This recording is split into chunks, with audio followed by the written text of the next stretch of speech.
So good morning, everybody. My name is Nick Taylor. I'm part of the Illinois Human Performance Project team. Today, I greatly appreciate you guys being here for today's coaches clinic. Just a quick outline of what today is going to look like. Here we go, John. What the outline of today is going to look like is I'm going to pass it over to Kyle here soon. He's going to talk to you guys for about an hour about the topics that were mentioned in the bios and in the ad. And then we're going to do a Q&A. I know a lot of you submitted questions prior. I have them here. I will ask them, so don't feel like you need to shout out when that time comes. I will ask them and mention who asked that question. And then Kyle will have the chance to answer it. And if there's any time where you may have thought about a question during the talk, then we'll have time for that as well. If you did say yes to the ISB credits, I'll say this now and I'll wrap it up at the end too. I will email you immediately after the meeting has ended with an evaluation that you need to fill out, and then another email you need to send that evaluation to. We also, at the end of this call, will have a quick survey to let us know how we're doing as a team at the end, which will be a Google form. I'll put it in the chat later in the call. Other than that, we'll go ahead and get started. So again, I'm going to pass it over to Kyle. Kyle, thank you for being here today, and the floor is yours. Appreciate it, Nick. Appreciate everything you've done for this, and everyone on your team. You guys are awesome. I just met some of you guys, but you guys are all awesome. And I really appreciate everyone watching too, because I think you guys are obviously valuable leaders to the community, and I appreciate your time. And I know everyone else does here too, because what we're trying to do, I think we're all on the same mission here, is just trying to help the youth of our community become better individuals and contributors to society, and then hopefully be in your position one day where they're leading them. And I think that's my goal, and I'm hoping, I believe that's the goal of all of us here. So we're going to go through my story, and Nick's going to have to keep me on track here, because sometimes I can get going on some weird stories. I got some crazy things that have happened to me overseas, some even things that have happened to me here. So we'll kind of go through it. I've got some slides, and I'll kind of share that here. So that will also keep me on track a little bit, because I don't want to go too far off tangent. But yeah, Nick, you let me know if I need to change anything else, or if I'm on the wrong track, or if you can't hear me or whatever, if Abby's internet goes out. You let me know, okay? All right, so I'm a black and white kind of guy. So the background, you're going to have to deal with that, right? You're going to have to deal with the black and white background. But so essentially, my name's Kyle Knotek, right? I played in 4 different countries, right? Signed professional contracts in 4 different countries. And, oh, sorry about that, guys. 4 different countries. And those countries were USA. So I played in America. I played in the professional league over here. That was actually my first contract. And that's not where my story is going to start today, but that's where I honed a lot of my skills. And I think it was a very important part to my career and where I am now. So started in USA, played in Ohio, played for Dayton Dutch Lions. Very good program. I had Dutch coaches there. I had a lot of teammates from everywhere, international teammates from everywhere, helped me learn a lot about dealing with different parts of the world, different international teammates. So that was fantastic. So we'll get into that story later. I went to Finland, played in Finland for a while. Finland was a great place. Very, very, I was very high up north.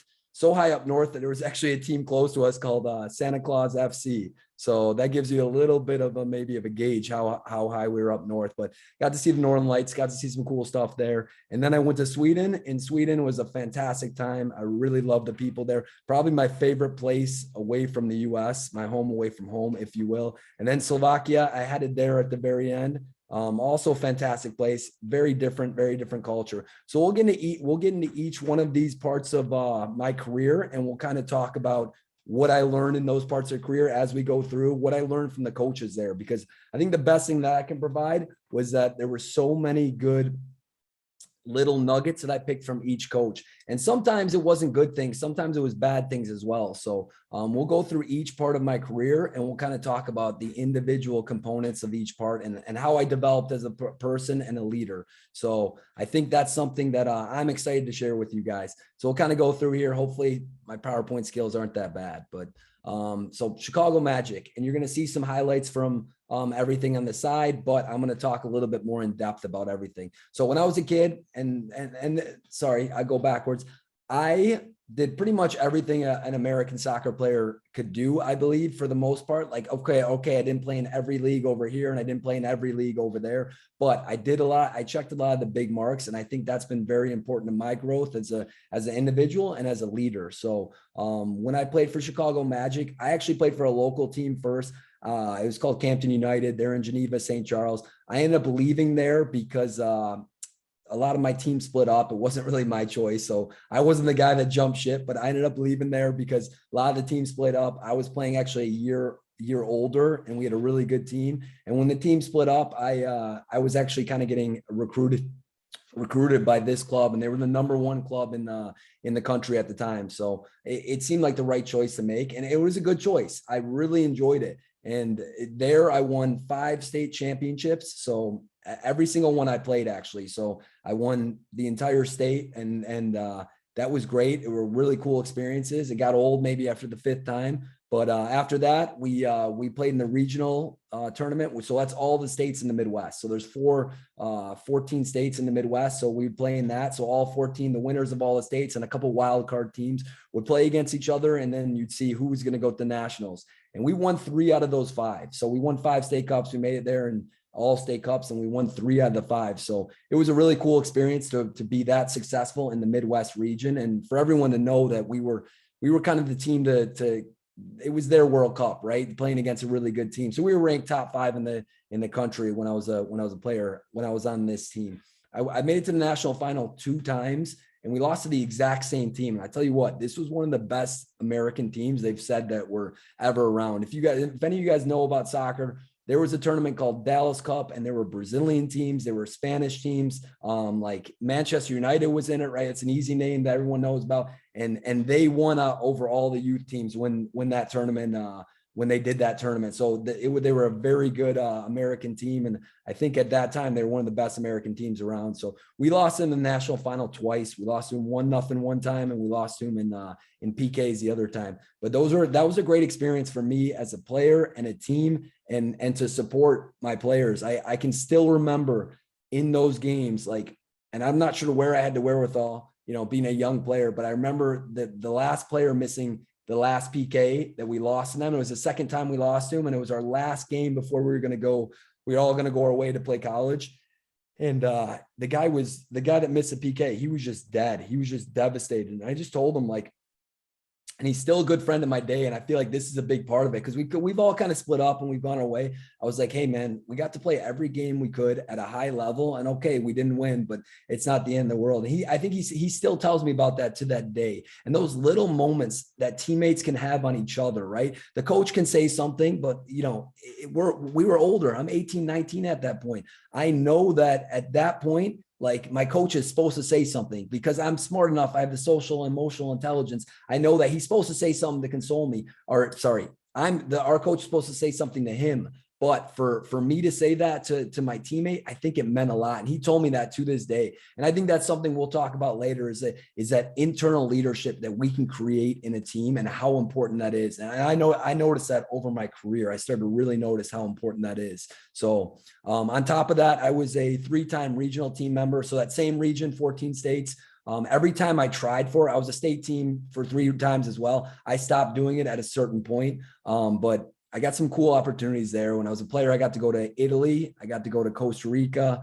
And I had a chance to go back to Italy again. And those were kind of pretty much all expense paid trips, which was pretty cool. But it was a pretty select team. It was a top 30 kids for your birth year, and or sorry, not 30. It was the top 20 kids maybe in your birth year for the region. And then I was also in the national pool when I was a freshman, and we'll get into a little bit of a story that's connected with that later when we get into high school stuff. So now we'll go and I'll just kind of break down the formalities here. Every club and every level I talk about, we're going to talk a little bit about what takeaways I took from my coach. I'll talk about the coach I had, the leader I had, and what takeaways. So first, the coach I had, he was very disciplined, right? Everyone. So this is my youth coach, right? Everyone had to show up you had to be on time. You had to do the drills. No one messed around. Very strict coach. And I think that for me, there was a part of that was very beneficial for me. I got very, very disciplined. I knew exactly what my role was. And I think that's very important. I think there's a fine balance you have to find, right? Because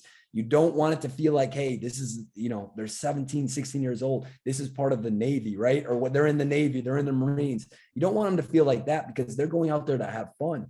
But you still have to find that level of professionalism and discipline that they're going to take in the next part of their life. So I think that was really important. That's something I learned from him. Understanding roles, as I spoke about, and I'll get a little bit back into this team. We were not a super talented team. I mean, I went to a Division I school and maybe half our guys did, but we were one of the top 2 teams in the country. And the other guys went to D2 schools and whatever. Wasn't very impressive, but we all knew our role and we all understood our role, and he helped us understand our role. So I think that's super important. And I think that's something that if we can instill in players, like, hey, you may not be the star, the guy scoring all the goals or the guy shooting all the shots or whatever it is, scoring all the points, but you have an important role. And without you, this team may not function correctly. And it's hard to say that, but it's easier said than done, but I think it's important. Teamwork. Like I said, we were not a great group of players. We weren't studs at all in any means, but we worked so well together. And it was so cool to have that at a young age and to see like, hey, this is what teamwork can do. And this is what you can build. You don't have to be a bunch of stars. If everyone knows their role and you guys work together and those partnerships are strong, well, that means a lot, right? So that was fantastic opportunity. And I was really, really blessed to have that. And I tell you what, such a good team chemistry on that team. And I think that's what made us so successful. There were a lot of other teams that were more talented than us, but we had such good teamwork. So I learned that and how he built that teamwork, right? How he made us work together, how he had us understand our roles. That's a big part of it. And then, another thing I learned is you don't want to play scared, right? Like, or you don't want your players to play scared. He was a great coach, but he was very negative. He said some things that I will never say to any of my players. I hope you guys don't. I'm pretty sure you won't. He said he had some crazy things he said to us. Like, I'll tell you one thing, quick story here, just because so I was on the regional team and he told me in the middle of a game, probably when I was a sophomore or junior, when coaches were watching, he yelled out the field because I wasn't having a good game. He said, "What regional team do you play for?" Sisters of the Blind. And that's what he said, like Sisters of the Blind, like as a sarcastic comment. And like, there were parts of him that I don't wish upon any coach. I've learned and I've taken the negatives from him. And I think that's something that's been very important to me as a leader and a coach is trying to take those negatives and turn those into positives for me. So yeah, he didn't always say that stuff, but he had those moments, right? And it's like, he's not someone I look back to this day because of those moments. And I'm not sure I can trust that. So that's what I took away from my youth game. After that, part of that was, I guess, high school, right? And I think this is an important topic because we're all talking, a lot of us here are high school leaders and we're dealing with high school players, myself as well. And I have some funny stories here, so kind of go through it. So when I was on the national team, national pool as a freshman, so top 30 players in the country, if you will, right? Like, and I went to Mexico with the national pool, my age. I came back and the sophomore coach, when I was on freshman, I was trying out, right? Like everyone knew I had this national team status, not like it matters, but like, he was pulling guys up over me that obviously didn't have the recognition. They didn't, to be honest, I'll be fair. They probably weren't as good as I was because I was pretty good. And these guys weren't at the level I was at that time. And then the sophomore coach, he never said it to me because everyone's like, why aren't you bringing a Kyle up? He said it to the other guys, which is something I think we should never do, talk to other people about this. But he said, I was too small. I needed to eat another steak dinner. That's what he told other people. And I heard. I'm like, whatever. I just kept playing at that point. I was so, whatever you want to say, ignorant, or I'm not sure what you want to say, but I said, oh, I'm going to keep working. So the varsity coach came over and he saw me and he's like, no way. Why is this guy still in freshman? He's not in sophomore. He's like, I'll take him on varsity. So as a freshman, I started for we were the number 2 ranked team all year for Geneva High School. And we ended up doing really well. We lost 2 games all season, one to the eventual champions and the other one, the state tournament. I was pretty successful as a player. Sophomore, I was all sectional. Junior, I was an all state, and senior, I was an all Midwest. So right under all American. And as a junior, I helped my team reach state, which for Geneva was a pretty good thing. We're not a giant school. And I had a good career there.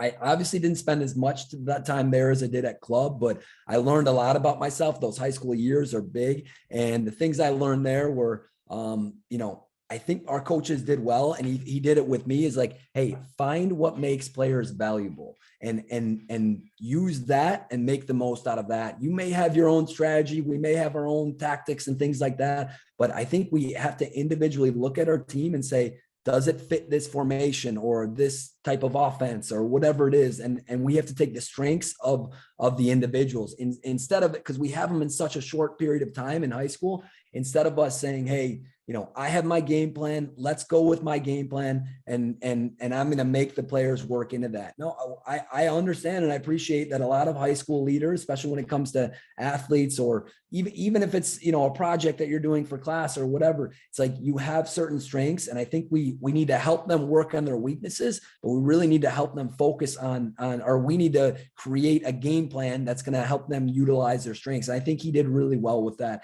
And I think he helped make the most out of the player I was in high school. And I'm really thankful. Well, I had two of them. I think they both did that really well. So I had two high school coaches, and there's going to be a couple where I have two coaches.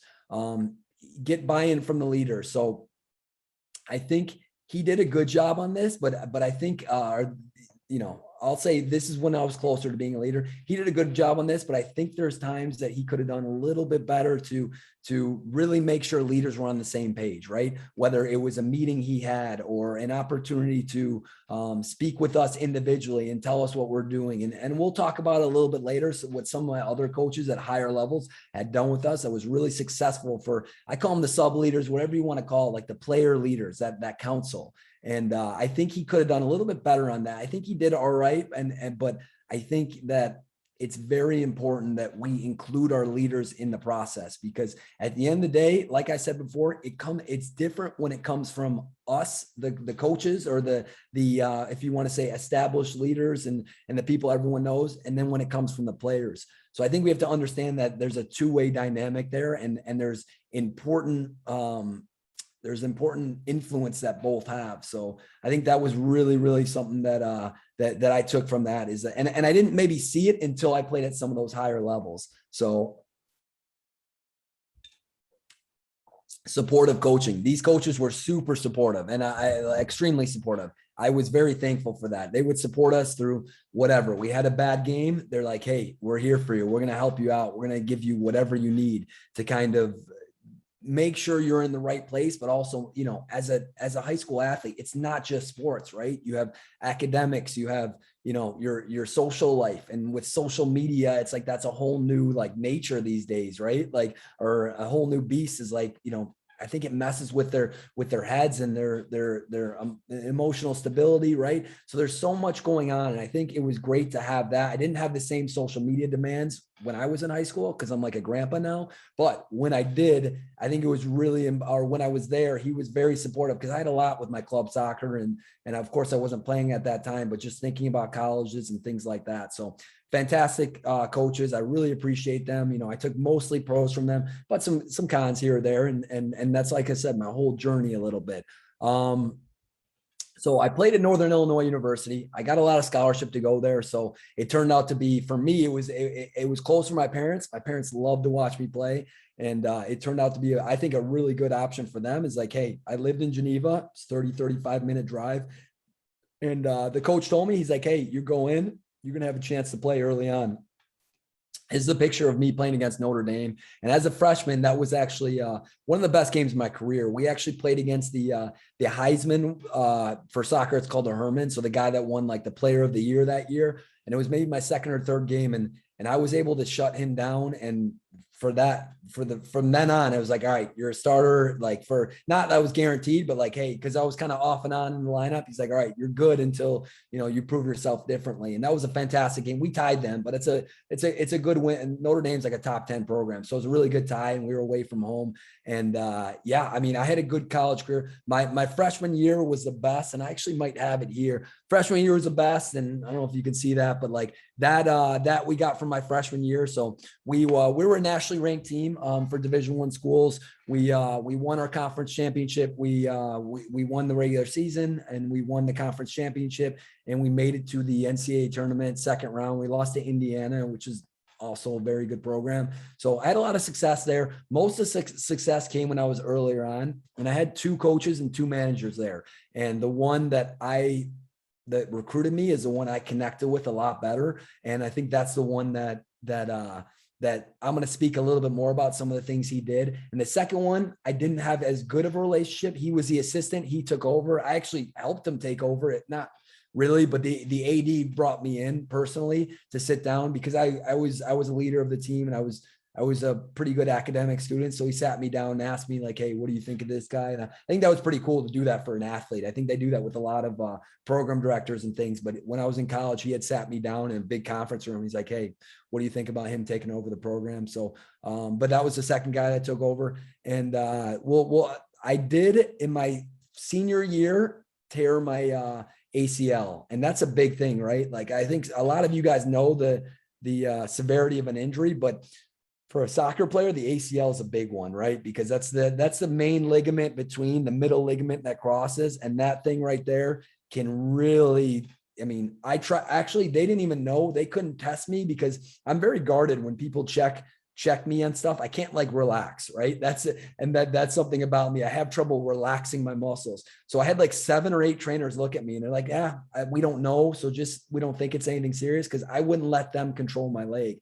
And then eventually I was running on it after a month. I'm like, this still isn't right. I'm running in straight lines. I could only do straight lines, and I still feel something loose.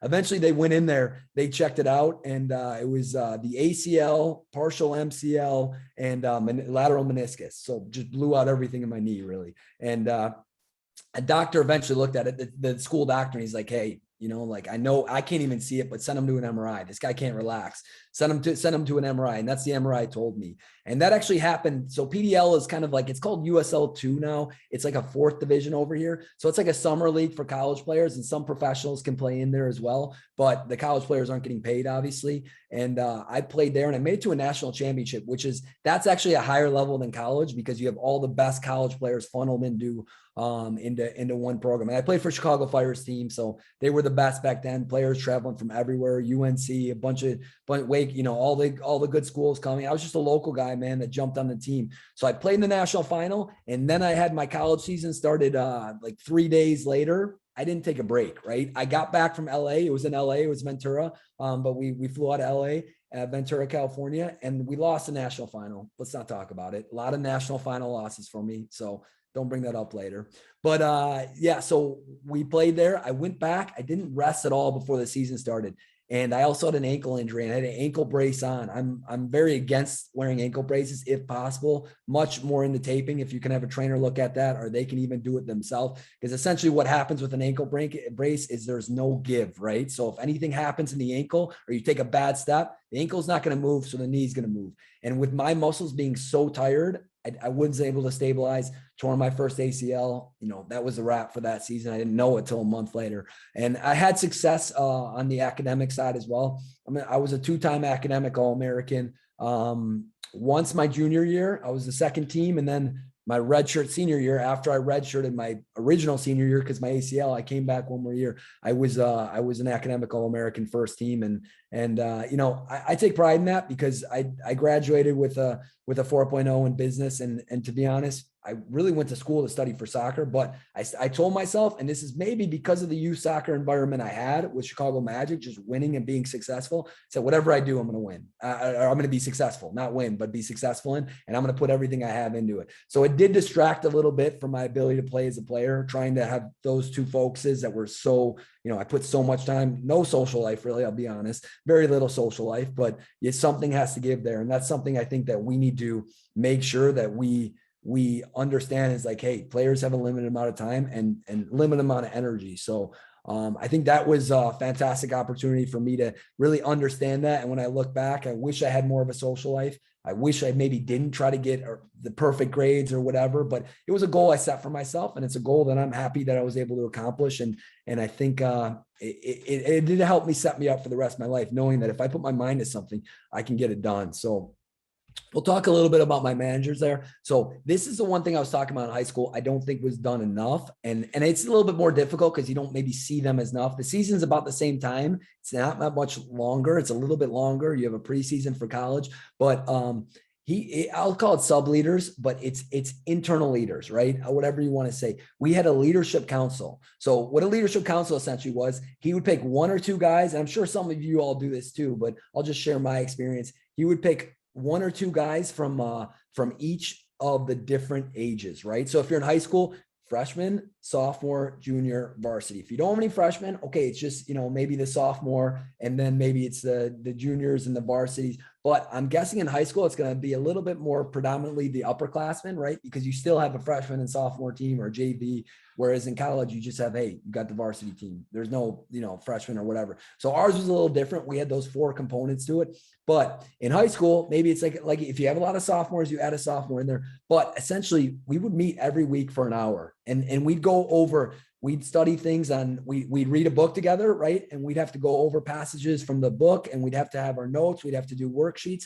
He'd develop us as leaders, and he'd make those internal leaders in the program. So then, like we said before, he didn't have to be the only voice, and it has a lot more magnitude and exponential to make a difference if you have those leaders that are coming from within, right? So I think that I was really blessed to be introduced to that. It's a fantastic coach. And that was the guy that brought me in, and he ended up going to Oregon State. We had 2 pretty successful seasons. Like I said, he went to Oregon State, and, we weren't as successful after he left, but just a fantastic coach. And I tell you what, that leadership council, not only did we work on the components of potentially like us becoming better leaders, but we talk about things that were happening in our group. Like, hey, what's happening right now? And he had earned the trust of us, right? He had created this council. He had earned the trust of us. Like, we're going to give him insight in things. Like, the last thing you want is to lose your team and not know it. Maybe, you worked them too hard, or maybe they're feeling a certain way, and you're not going to know that. But if you have guys on the inside that are open enough to share that, right? And it's not like you're trying to throw them under the bus, like, hey, give me all the gossip. No, it's like, help me with the mood of your group. What's the mood of, so for us, it was, what's the mood of the freshman? What's the mood of the sophomore? What's the mood of the juniors? Like, where are you feeling? And you know what? Freshmen, when they started, it was like, hey, they're trying to acclimate. This is a lot right now. And he'd give us ways to deal with that. And I think that was really important. It's like, hey, here's specific things for your group that can help you, right? And all the assistant coaches were in there too. It wasn't just us and the coaches. We all sit down every week. And you know what? In the beginning, a lot of guys would be like, yeah, I don't want to spend extra time doing this, right? I got class, I got this, I want to be a college student. But then I think some of us bought in. We're like, hey, we look forward to it. We want to read these leadership books. We want to get ready for this, right? And I know it's a little bit more difficult through high school to do it in person so much, but that's the great thing about Zoom, and that's the great thing about COVID. It's given us these tools, right? And it's showing us these things. Like, we can have a great meeting now with Zoom, right? So I think those are still valuable tools we can use, and this is a valuable tool. So that was one of the biggest things I took away. So he adapted the coaching to the team. He took over about a year before I got there, and just like I said before, like, he didn't say like, hey, this is my team, this is how I want to play, we're going to go there. He said, no, I have this group of players, these 12 players I didn't recruit, right? And as a high school leader, we're not going to be able to recruit anyone. We have what we're given, right, at the end of the day. And I think he did really well, because I was one of the guys he brought in, but it wasn't always like that. He said, this is how this team's going to play and be successful. So did he play a different way when he went to Oregon State? I'm sure he did, right? Because he was able to recruit differently and he was able to build his team. Would he have coached a different way if he was here for more years? Yes. But I think that's really important that we understand. It's like, hey, can we have the ability as a coach to coach different ways? And the longer you do this, I think the better you're going to get at it as a leader. Coach different ways that fit different styles, right? And you can't fit every individual, but you have to see, where's my makeup on this team? What can I do? Does it have to be a physical oriented game? Can it be more technical? Can it be more, based on professionalism and closing out and defending, or whatever it is? Take what you have and take the qualities of your players and try to make the best result you can, because at the end of the day, winning isn't everything, but these players are going to remember, they're going to feel a little bit more, whatever you want to say, successful, or that they did better, right? And it's hard to explain to I think players at this age, like, hey, maybe we didn't win, but we played right. And you want to do both, but if you can find that balance, I think that's really important. And they'll remember that, and you'll have more of an impact on them. When you start losing, right? Like, it's a little bit harder to lead, and we all know that, but I think it's important. this was my second coach that I had. And I tell you what, he told me, he's like, I wanted to be a midfielder. So I played outside back, left back. I was a right-footed player. That was pretty difficult, but I had a good left foot. Tried to turn into Messi when I was in high school. Didn't work, but I got a good left foot. So if you guys don't know, Lionel Messi is the best player ever to play the game, right? He's still playing. He's 34 years old, but I tried to turn into him because I saw him on TV. I'm like, oh, this guy's awesome. And it's impossible, but I got a really good left foot. And so they played me there because they didn't have anyone else as a good left foot. I was a very good defender. But when I played those summers with Fire PDL or the Fire that secondary team, they would play me at midfield, and I did really well. And that was like kind of a higher league. And I think they were like putting a word in my coach's ear, like the college coach was like, hey, this guy can play midfield, play him in midfield. But my college coach was like, no, we like him there. He's a lockdown left back. We like him there. We'll take him. And you know what?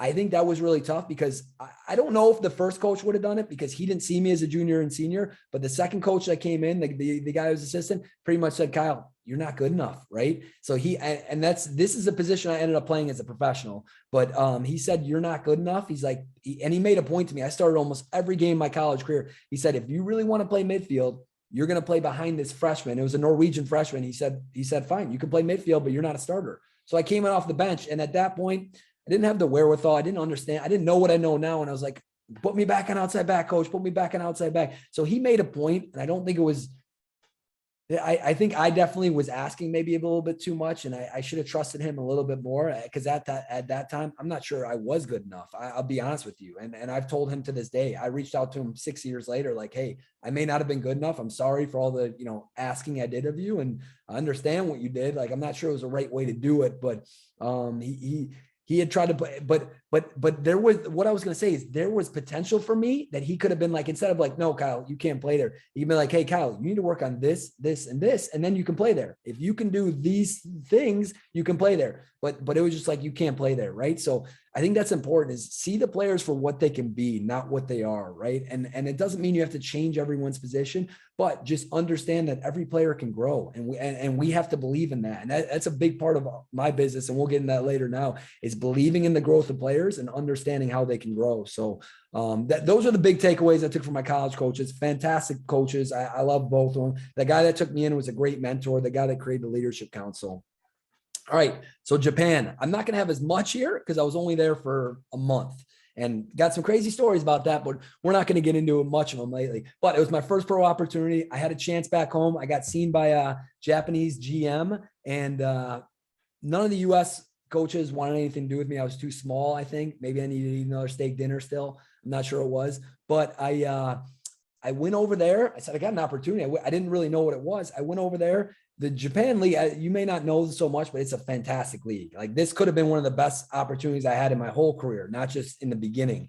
And I didn't really know, but I went over there. I was on the plane. I didn't move much. I kind of just sat for the whole time. That was a big mistake because I got there. And then in the morning, the coach was like, hey, you want to train? I'm like, yeah, I'm here to train. Right. But I was sitting on a plane for 15 hours. I got in, they put me in a hotel. I slept for 7 hours. I trained, I busted my ankle, and I had like an elephant ankle for like the next 2 weeks. I trained through it. We went to a training camp in some other place in Japan. I trained through it, but you know what? It was too hard. And eventually the trainer, they didn't really speak English. So there was a language barrier. No one spoke English, or one person did, and we'll talk about this later, but no one else spoke English. No one to me spoke English. The trainers knew a little bit because the trainers are like, hey, I gotta read medical journals and things like this. So the trainers knew a little bit, and they would help me. And he's like, hey man, he pretty much said, like, in broken English, like, you gotta, and we use Google Translate. This was back in the day when Google Translate just started. He's like, you can't keep doing this. Your ankle is going to destroy itself. Right. It's like an elephant right now. So essentially, I ended up waiting a week or two. I came back and I trained for another week or two. And you know what? They weren't really ecstatic about the way I was playing, but, to be honest, I'm not sure I was good enough to be in that level, but I said, hey, they almost let me go. And I said, hey, just give me a chance. My ankle's been messed up. And I wrote them a letter, right? I just wrote them a letter because I couldn't speak with them, right? So I Google translated the letter, wrote them a letter. I'm like, hey, it was probably very broken translation. I'm not sure what it said, but whatever it said, it was good enough. They're like, hey, all right, we'll loan out one of our other foreigners, a Brazilian, and we'll give you a chance with another guy that we like better. We'll give you a contract here, and then we'll decide on a longer term contract after that. The same day that happened was, I don't know if you guys heard of it, but it was where the Fukushima disaster happened, right? Like literally the same day they offered that, and they were getting my visa ready. So they haven't given me a contract yet. I'm in Japan. The whole building I'm in starts shaking, right? And like I actually had music on, right? Like I had music on. I was on my computer, and the whole building starts shaking. And I didn't really notice, except I see some shirts shaking like above my head. I'm like, what the heck? And so I was really far from it. It was in the I believe it was in the north, and I was far in the south, like mid south, and eventually got really bad there. Essentially, if you don't know, a tsunami hit the power plant, and the power plant was too close to obviously the coast, and it was just like it was having major problems, meltdown, nuclear reaction, kind of like Chernobyl, if you've seen the show, very similar, but at a lower scale. And so I wasn't there for long. I ended up, my mom was crying every day, like, you got to come home, Kyle. I'm so scared, right? And to be honest, I was a little bit scared too. So I was like, you know what? Like, I'm going to go. Brazilian guy stayed, but I'm like, I'm going to go. But the things I learned there, this one wasn't as long, but you need to empathize with players. Like, and I'll tell you what this means is the one guy that did speak English was the head coach, right? He actually told me this the day I was going to sign the contract, or the day I signed it. He's like, okay, now you're a player with us. I'll speak with you. And I'm like, I was like, really, dude? Like, I've been here for a month and I haven't been able to speak English to anyone in the team. And I'm like, now you're going to tell me you're going to speak English after I've been here for a month. And now I'm about to sign a contract, or about to start the process. And, the Brazilians on the team had the Brazilians, right? Everyone else could speak, we had other Asian players, but they could speak, they knew the language enough, right? They'd been there long enough. I'm isolated here. I don't know anyone. Like, if you speak English, yes, I know you're having a point. You're making a point. That's how you coach. You have to understand player situations. Luckily, I love the game. I would have done anything for it. So I was okay with it. But I know a lot of guys have been like, I can't do this, right? I can't speak to anyone. I tell you what, like, there were some problems I had too. Like, that guy could have helped me. Like, hey, my shower wasn't putting hot water, and it was like winter in Japan. And like, I was trying to explain it to him. I eventually did. Like, I got in the car one day and I'm just like freezing. And the guy, it was like winter. The guy's like, what's going on? I'm like, my hot water doesn't work. Like, I did it to like Google Translate. He's like, this is crazy. He's like, we'll sort this out. Like, it was a trainer, but like, this guy could have helped me. Right. So think about, like, I think I learned that, like, think about the situation that each player's in, and get to understand, get to know them, and get to ask them, where they're at with things. I think that's tough because it's hard to find the time, but I think that's something I took away from that. And it was a negative, right? He never did that with me, and he could have helped me greatly. And then this is kind of along the same lines, like, avoid too much distance, right? Like, do you want to be authority figure? Do you want to not be like a friend to them because you don't want it to seem like you're playing favorites and stuff like that? Yeah, you do. But at the end of the day, I think the most important thing is we have to find that balance, right? And that balance is, can we provide support for them, know where they're at, but at the same time, can we not get so close where they see us as a friend and they don't see us as a leader, and they don't respect us, and they're not able to separate us. And that's a hard thing about being a leader. And that's a hard thing about coaching, is it's not easy. Finding that balance is really difficult. And that's something that I have to navigate through with the older demographics I have, because, these guys are really high level players, and, like, it's some of them, right? Some of them are just very mature people, right? You have both of those. And it's like, well, I see them as my peers, but I can't treat them as my peers, right? So I personally, when I deal mostly with the high school age players, I have to find that ability to connect with them and stay close with them. But at the same time, I have to, and it's a little bit easier for me because maybe I don't have a team in such a short period of time, like a lot of high school leaders have, right? Or college leaders, but I have to find that balance. And I think I'm pretty good at that just from my experiences. So, all right, Bridges FC. This was, it was a program to help players connect. So I came back from Japan. I played with this program for a year. I went to Europe, and I tell you what, like, that was a whole new environment. Like Japan was awesome and they're very good there, but Europe is like, all right, they leave, they breathe everything. And this was kind of just like, hey, let's take a bunch of college kids there. Let's see if anyone's looking at them. Let's give them experience, right? So we hopped off the plane, and 2 days later, we played against a team that was in the Europa League, which is one of the top leagues in the world that year. And it was a friendly for them. And they were playing, it was a Dutch team. We played most of the games in Holland, and we played a couple in Germany. And you guys may not know this name, but Virgil van Dijk 2 years ago, he tore his ACL, but 2 or 3 years ago, he was up for one of the player of the year, right? It was Messi, Ronaldo, Virgil van Dijk, right? He's a defender, but he was up in that category, in that list. And I feel blessed that I got to play against them. And that team destroyed us, by the way. We're a bunch of college kids, right?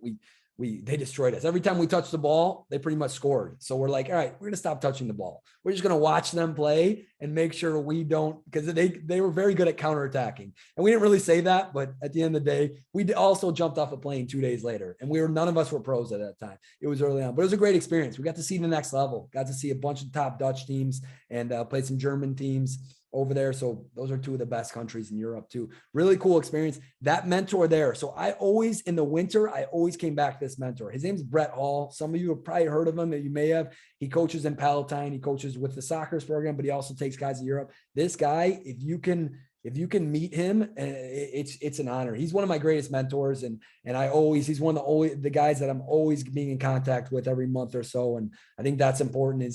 I tell you what, he was able to take players from everywhere. Like, okay, I grew up in Geneva. I grew up in a nice area. He can motivate me and inspire me. And he knew how to keep me, he knew how to deal with me to get the most out of me.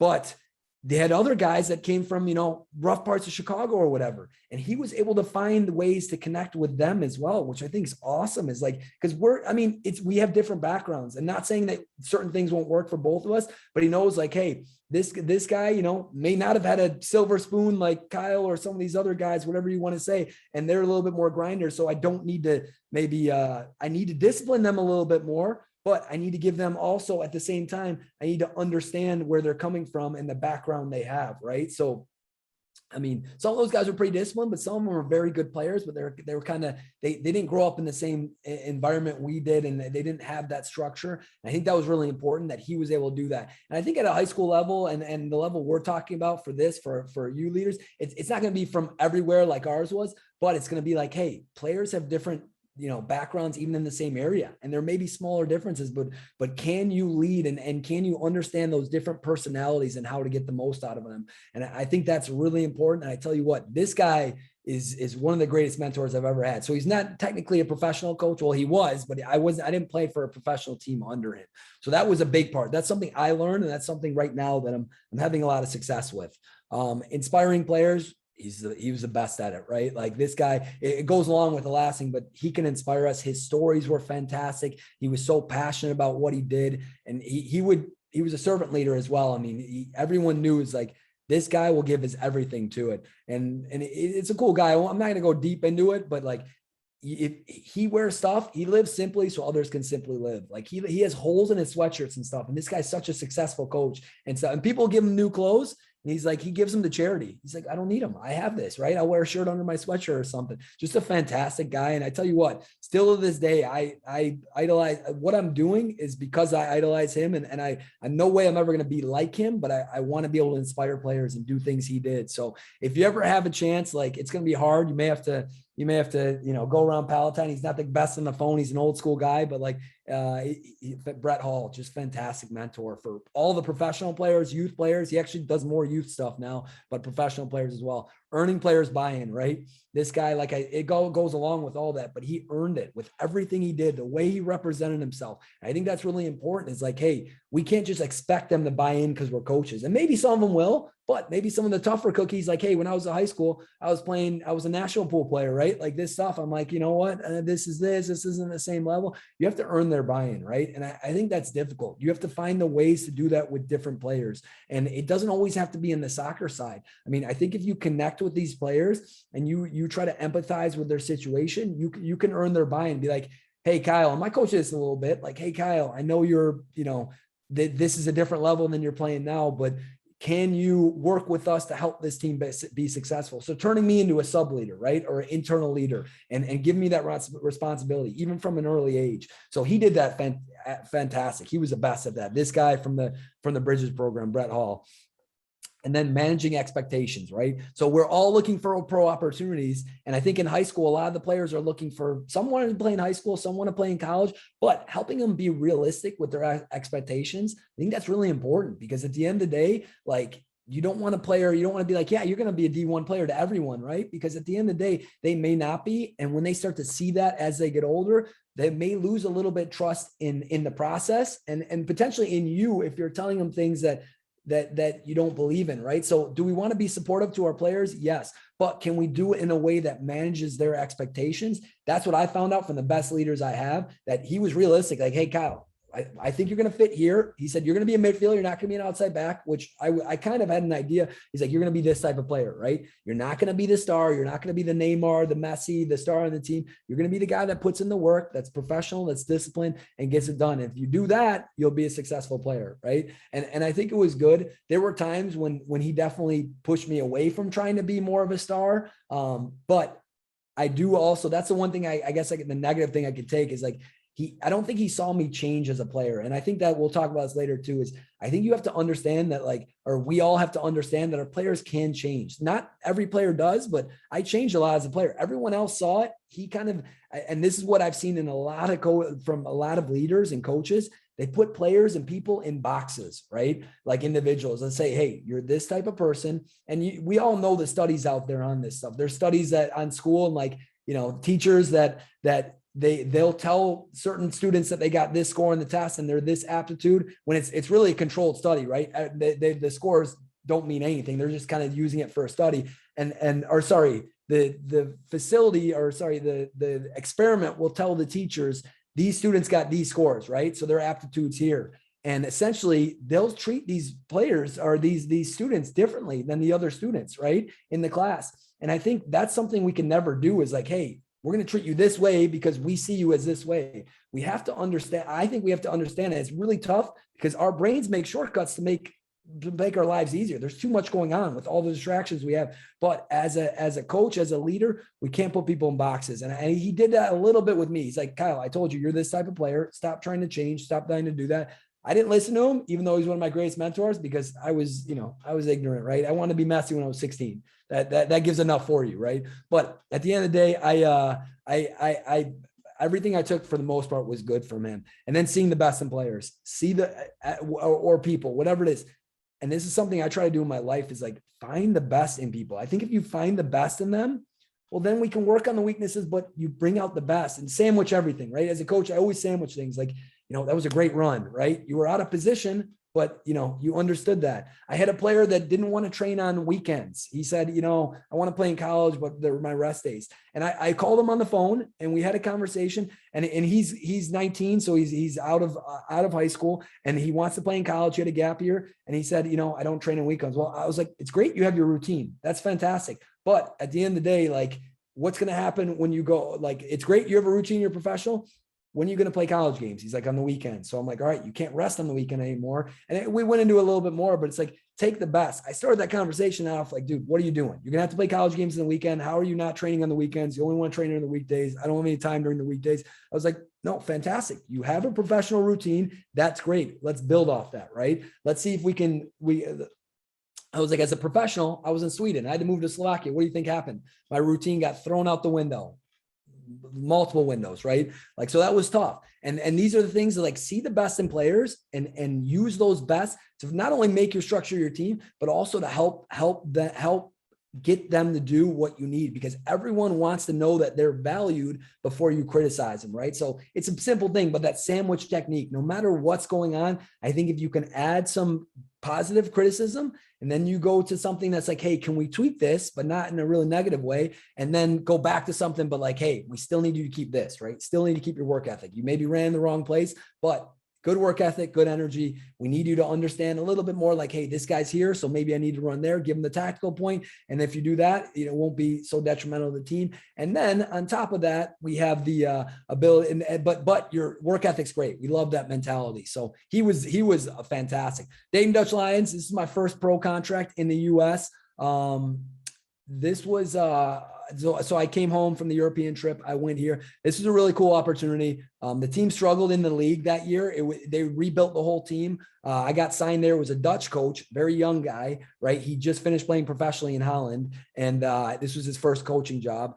And we struggled in the league, right? And I think that's something we'll talk about a little bit with his style, but we made a deep run in the US Open Cup. So that's the whole cup for the entire, so MLS team, Chicago Fire, all the teams are in there. We actually beat the Columbus Crew, which is the Columbus team. We were in Ohio. And then we beat a team that played the Chicago Fire. We were supposed to play them, but PDL team, the league that used to play, somehow beat them. We beat them. We made it to the quarterfinals, which is the farthest any non-MLS team made it. And we lost to Sporting Kansas City, the eventual winners, but it was a cool environment to play them. And that's actually a picture from that game.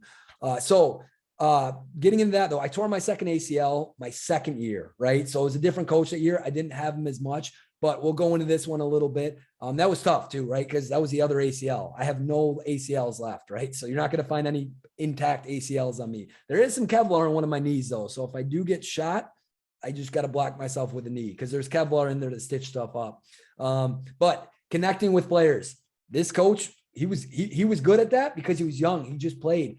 He was really good at connecting with players and be like, hey, like we take care of you, put his arm on us and take care of us. And I think he went a little bit too far. And I think we'll talk about that in a point later. We will, but I think he went a little bit too far. So he didn't find that balance, but he was good at like, hey, like we're on the same level and like, we can have fun together and we can keep the environment fun. I think that was awesome, but you have to have that balance. And we'll talk about that in a second. Necessary professionalism. He was a number 10. If you know number 10s, they're attacking players, and attacking players are a little bit more like, hey, like they're happy-go-lucky, right? Like their life's easy. They can go out and they can get 4 hours of sleep or whatever the night before, professionals, and they could still play well. Whereas like me, I was like a defender kind of. I'm like, hey, I gotta work everything to get the spot in the team. I'm playing the Brazilian in front of me. I got to be doing everything. I got to eat well. I got to sleep well. I got to get it all done. But so he was a little bit over the place. Like his professional wasn't always there. At some trainings, we did the same thing over and over in the beginning of the training. I'm like, wait, did he create a session plan here? I think he may have, but the Dutch have their own way. But overall, he's a good coach. And these are just little things I picked out. I'm like, hey, maybe this needs to change. Communicate with players. So there's one time I made team of the week in the entire league. So they made a team from all the teams in the league. I made team of the week and I didn't start the next week. And I'm like, how is this possible? I'm in the entire top 12 players of the whole league, or at least selected for it. And the next week I'm not starting. I'm like, okay. And he didn't communicate to me. I think that's really important. It's like, hey, if you're going to take a player out of a position, or you're going to take someone out of a position they've been in, can you communicate to them? Can you tell them why? And be honest in that too. I know a lot of coaches at a professional level will say this and this and this, but it's not actually the truth. It's like, hey, be honest with them, but then, hey, maybe sandwich it in. Be like, hey, right now we don't need you, but we will need you, right? We don't need you for this game, or not don't need you. We don't need you starting for this game. This guy's been doing really well. He brings value here. And I think it's a hard thing to do, to be honest, but I think it's really important for them, because at a high school age, as these players get older, they're smart. They have social intelligence. They have emotional intelligence. They can read through it. And we have to be aware of that, right? Yeah, they're still young individuals, but they're smart. I know social media is making it a little bit harder for them to read some of this stuff. And this was the last thing we talked about. And I'm not going to go on. Don't get too close with players. He got a little bit too close. Like that game we talked about in the cup final, we lost 3-0, or the quarterfinal, we lost 3-0 to Sporting Kansas City. And I think he played a player instead of me that, I'm a little biased, but we were running a lot, chasing a really good team. They were probably the best team in the US that year. And he played a guy that was an old Dutch player that he knew from playing back in Holland, I think. And he naturally, I think he was very close to that guy, and the guy wasn't very fast. He didn't really have a good game. And it wasn't just that, but he was a little bit too close, I think, with certain players. And like I said, he didn't keep that separation, whereas you want to have that balance of like, hey, can I keep that? Can I get these guys to feel like they can they can trust me. I get their buy-in. They can open up to me, but also, it doesn't not look, I'm doing favors to my buddy or things like that. And sometimes it felt like that. Right. And especially the same thing happened when I was a team of the week player. Maybe that goes along with not communicating, right? If you're not communicating, sometimes that's what those misperceptions, conceptions could happen. Sorry. Finland. So I played for 2 teams there. This was my first professional experience. Essentially what happened is, and I'm not going to get into it deep though. I signed a 3rd contract after I tore that ACL in Dayton, and the coach there, he signed me, they gave me a verbal contract, which they didn't want to hold up to later. And they, when I came back, I wasn't playing really well because I had a knee injury I was coming back from, but he brought another guy in my spot.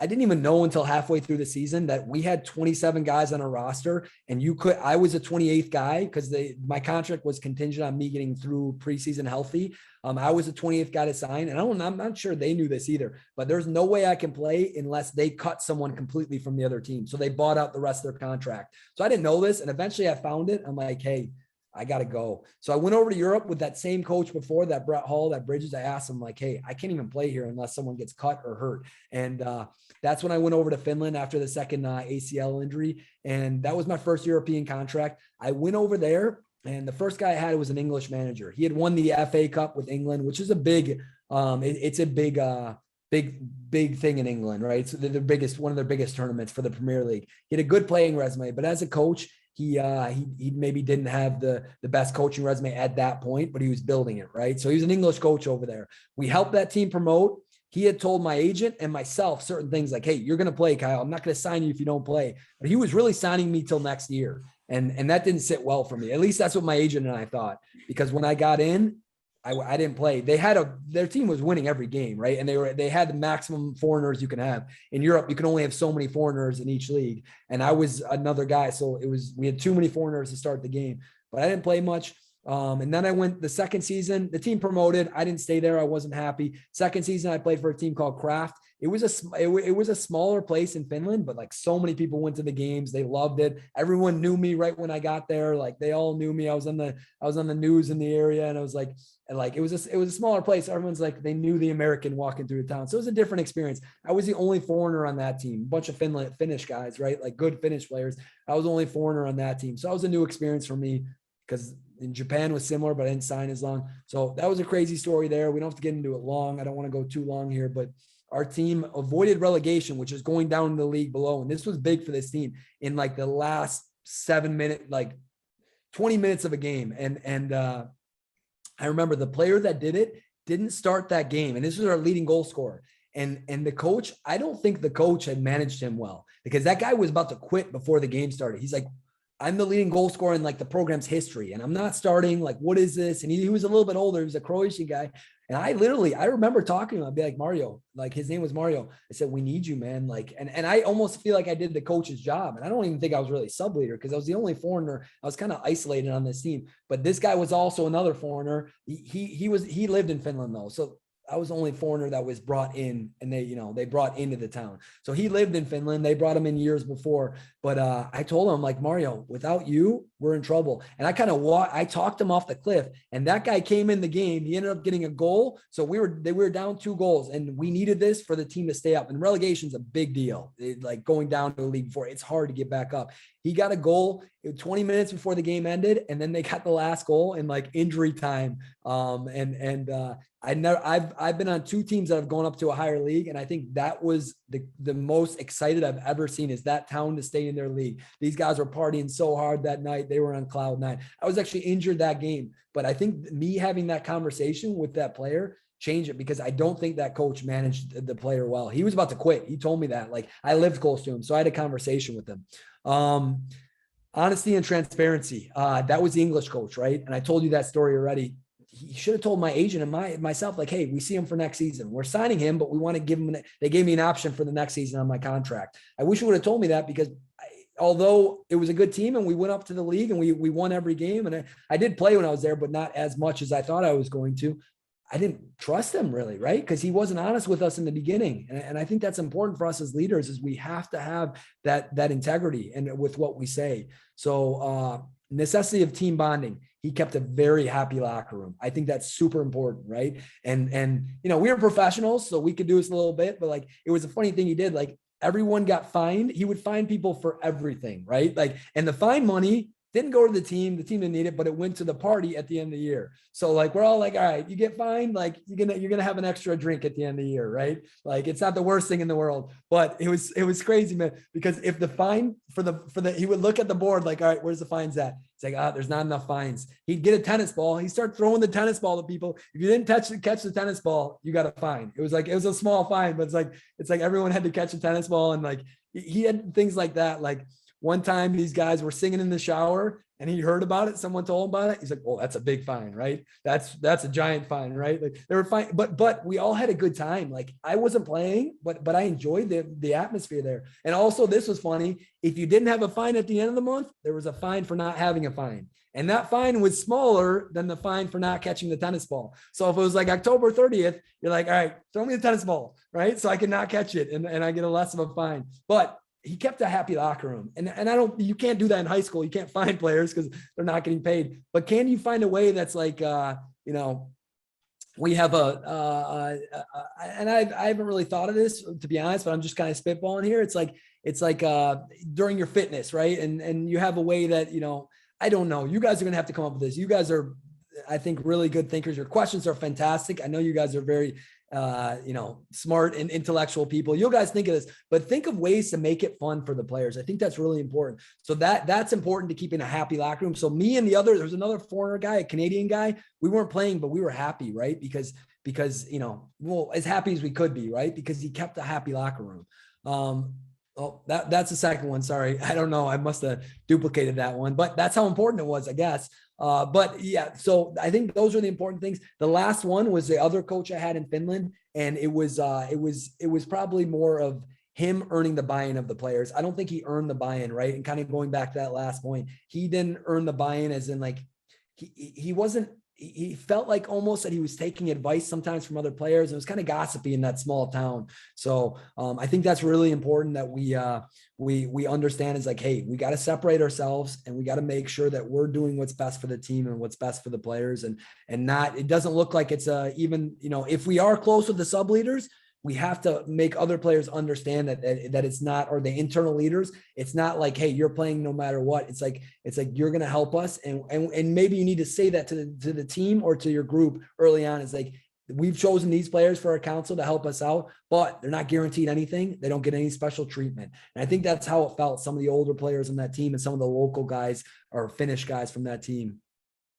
Okay. Sweden. And we're almost done here, guys. Sorry. Sweden was, it was my favorite place to play, probably. I played there for 3 years. It's the 6th or 7th biggest city in Sweden. And that team, I was the first American there. After they signed me, they signed 2 other Americans, a lot of foreigners. This coach liked to build a team on foreigners. And I went there my first season. I came in the transfer window. I went over to season the transfer window. And that means like in the middle of the season when they can take players in.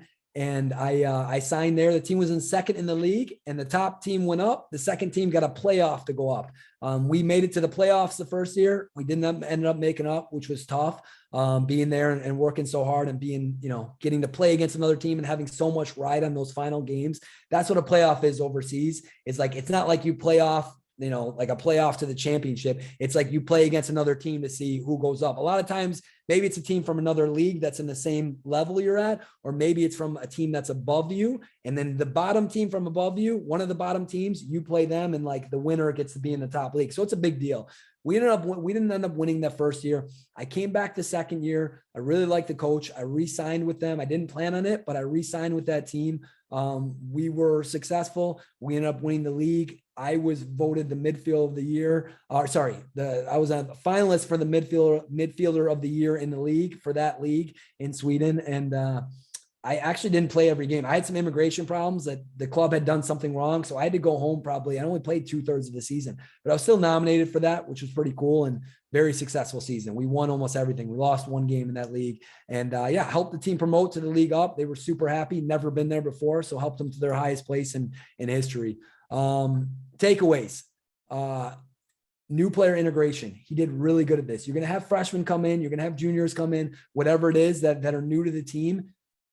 don't maybe put them in right away, unless they've earned it, right? But if it's close, they tell them like, hey, these guys have been here last year. You have to earn your spot on this team. You have to, you have to work your way in. We can't just put you in now, because especially if it's a younger classman, because then at the end of the day, it's like, hey, some of the older people are going to be resentful. But if they see that he's earned it and you've given them you've given the chance to the older person, then they'll see it. What happened when I was there? He waited to put me in, but he was very strategic about putting me in different positions. But he waited because I took a spot of a very well-liked midfielder, maybe the most liked guy on the team. That was a difficult thing, but he did it really well. He put me in different spots until that guy had to move to a different position. Then he put me in, and I played so well that it wasn't really, like, people weren't like hating me, and the team was doing so well. So I think that's really important, understanding how to bring in teams, because at the end of the day, yeah, it doesn't matter how the team interacts and the chemistry there, but it's really important that we keep a happy locker room and there's no internal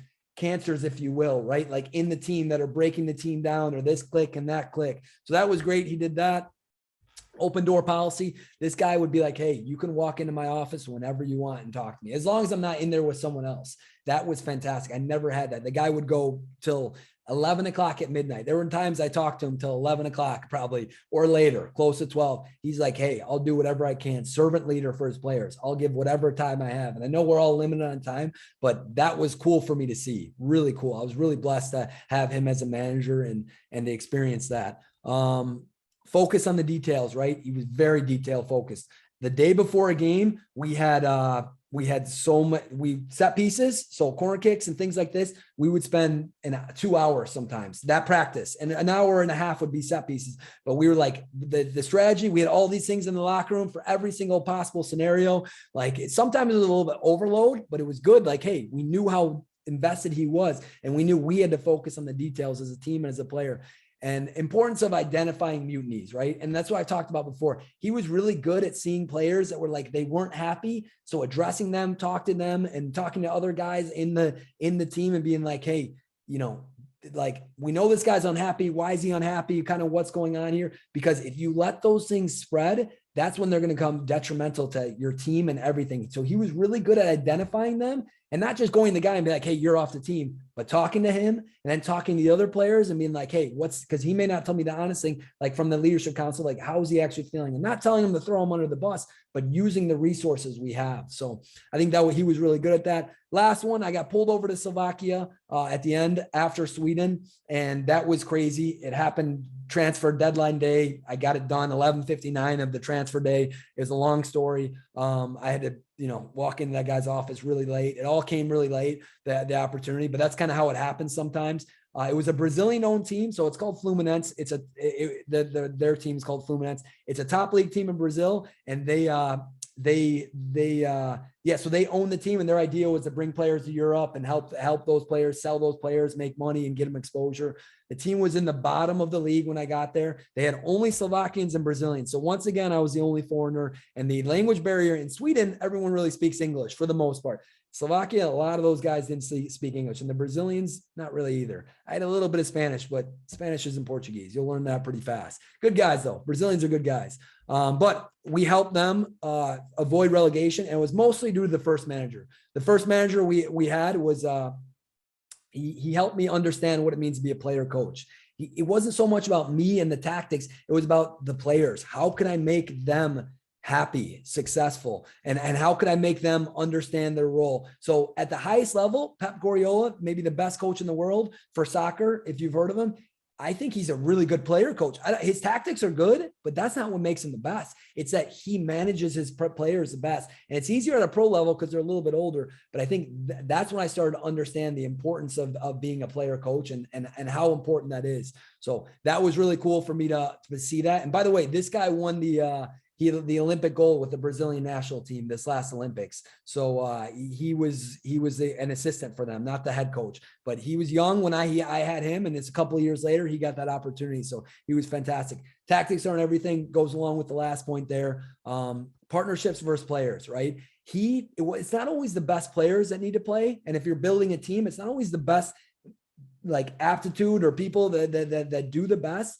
sometimes it's the people that do well together, right? Like I maybe wasn't, or the two players that were in the center mid, me and the other guy, we may not have been the best players, but we had the best chemistry in our, and anywhere on a field or in a group. I think we have to understand that it's a bunch of pairs and a bunch of like small pairs. And me and the other center mid, we worked really well together. We complemented each other. So I started to understand like, hey, it's not always the best players that need to play sometimes. And this is something you can explain to players too. If they're like, hey, I feel like I'm better, be like, you're playing great, but we see a chemistry between these players, and that chemistry that is bringing success for us. So, I'm not saying that these guys are best friends or anything, but their styles mesh well together. And it's a way of honestly rationalizing things to players, and they may not get it. They may not understand it, but you just have to tell them to trust you. And like, that's reality of it. I started to understand that. I saw that all over the field. Keeping it fun, enjoyable. So the second coach, which I didn't get along with, the Brazilian guy went home. He left the club halfway through the season or during the break. Bosnian guy took over. He was very, very, he didn't really like America.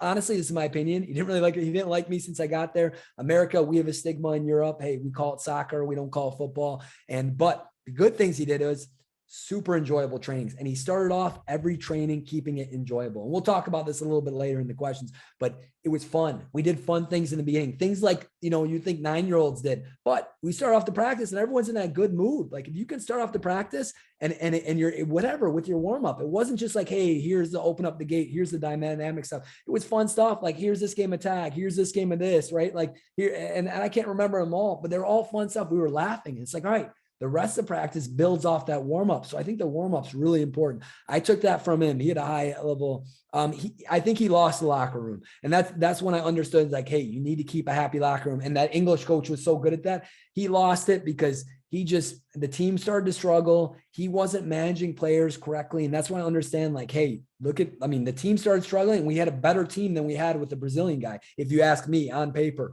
but he didn't understand the partnerships of his players. And that's when I understood the reality of it. We had a better team and we were losing. I'm like, you can't lose a locker room. And people, I tell you what, there were a lot of people that, and I try not to talk negative, but there were a lot of people that were like, dude, this coach, he doesn't know what he's doing. He's killing us, right? Like I heard this all over the team. I'm like, all right, that's what it means to lose locker room. And that you never want to have that happen. So real quick, I'll get into this before the questions, because I know Nick's got to get going here.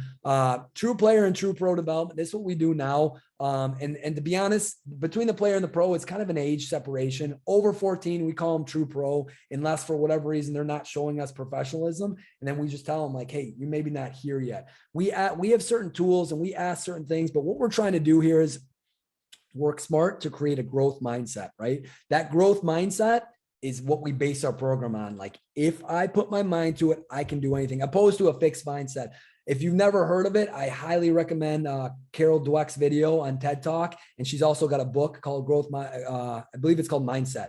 I have it, but that is fantastic for understanding how can we give players the ability to think that they can grow through anything. So our program's predicated on that. We want them to work smart, grow in less time, and create that growth mindset.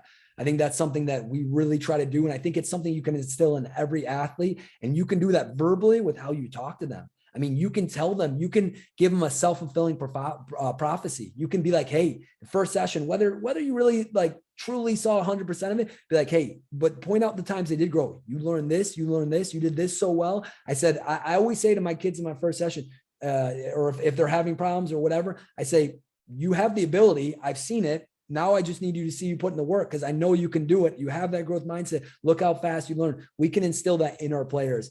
That growth mindset equals the sky's the limit, right? Like for me as a person, that growth mindset from sports changed my life. And I haven't reached the sky, but I'm saying for the other players, the sky's the limit with the growth mindset. It's like, I can achieve whatever I put in mind to, as opposed to a fixed mindset, which is essentially, I'm born with these gifts. This is what I have. That's all I can do. And to be honest, they've done studies, and the people with the growth mindset, I believe, have succeeded far above the others. And it's not even because they're smarter. It's because they believe they can improve, right? I believe I can put my mind, I can learn anything. And I've learned a lot of things. Like I wouldn't think. We want it to be like a big brother, big sister program that we can mentor the players. Like, hey, we have ways, and we'll talk about this. We can mentor them. We can check on other parts of their life outside of soccer. And this might help answer one of the questions as well a bit, but I think this is really important. And I think, earning that buy-in is something we want to do with their players. And we want to help them, help the leaders out there that have the teams, because we don't always have team settings unless we're doing camps or stuff. We want to help you guys, help them and help them like see things from your perspective and help them understand, well, maybe you'll be valued in this system, but this system may not be the best for you. So we have a lot of players with confidence issues, and we're just trying to help them get back in the team. And what we do is like small groups, like individual to up to small group, like 5 players, and we do camps and things like that. So that's what we do. Sorry, soccer specific training, but we try to help them with the growth mindset and mentoring them. So sorry if I forgot to skip over that. I'm trying to get this in so we can get to the questions.